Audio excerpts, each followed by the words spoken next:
Chers enfants, dont je salue la participation ce matin à nos côtés, je suis très fier de votre présence nombreuse ce matin. Mesdames, Messieurs, le 3 août 1914, l'Empire allemand déclare la guerre à la France.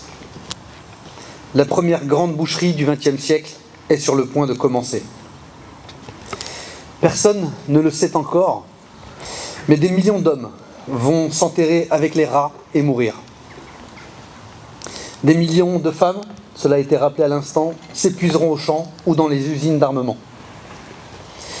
Des millions d'enfants seront vite orphelins et grandiront avec la guerre pour modèle. Pourtant, en août 1914, beaucoup d'images d'archives nous montrent des foules en liesse. Qui n'a jamais vu ces images de trains bondés d'hommes, tout sourire et saluant le grand départ vers l'aventure? Il faut revoir ces images, tenter de les comprendre. Avec notre recul historique, ces images peuvent nous paraître incompréhensibles. Comment l'homme peut-il se réjouir d'aller à la guerre? Pourquoi ces réactions parfois heureuses à ce drame humain qui s'annonce? Stefan Zweig, le grand auteur autrichien, nous donne une première explication et je le cite.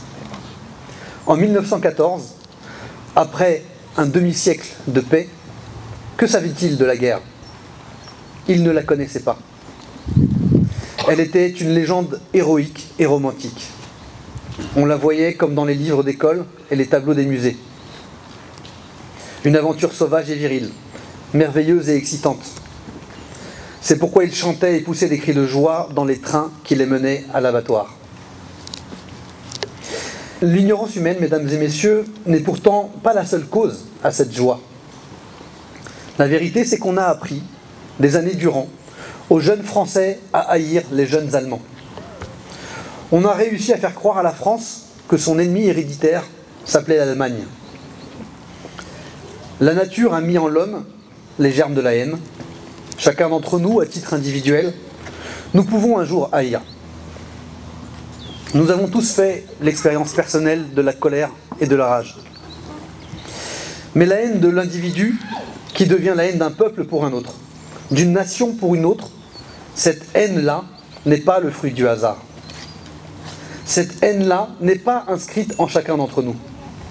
Elle est le produit d'une civilisation malade et terrifiée. Ayez peur de l'Allemand, ayez peur du Juif, ayez peur du musulman, ayez peur de l'étranger, ayez peur du migrant, ayez peur de tout ce qui n'est pas vous. Cette peur est une peur apprise. Cette peur est une peur instrumentalisée.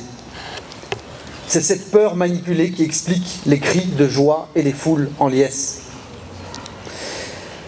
Ce que nous commémorons aujourd'hui, ce n'est pas simplement l'amour de la nation. Ce n'est pas l'amour d'un patriotisme guerrier.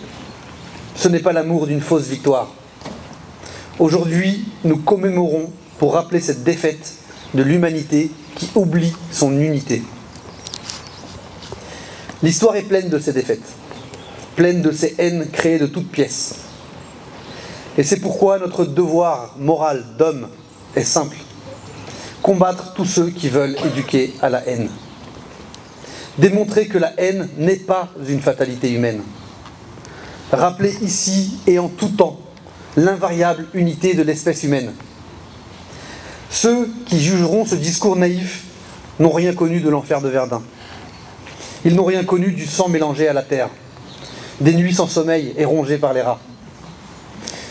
Ils n'ont rien connu des charges absurdes et des corps mutilés sous les obus. Ils ne savent rien des combats au corps à corps dans les tranchées. Ils ne savent rien des familles détruites et des vies mutilées. Nous garderons donc notre naïveté. C'est notre acte de foi. Cet acte de foi qui fait écrire à Marcel, un poilu, le 18 avril 1915. On se demande comment des hommes peuvent s'entretuer par des journées aussi merveilleuses où tout ne pense qu'à vivre, à pousser et à fleurir. Mesdames, Messieurs, chers enfants, n'oublions jamais ceci: il n'y a en ce monde ni mauvaise herbe, ni mauvais homme. Il n'y a que des mauvais cultivateurs. À nous d'haïr la guerre.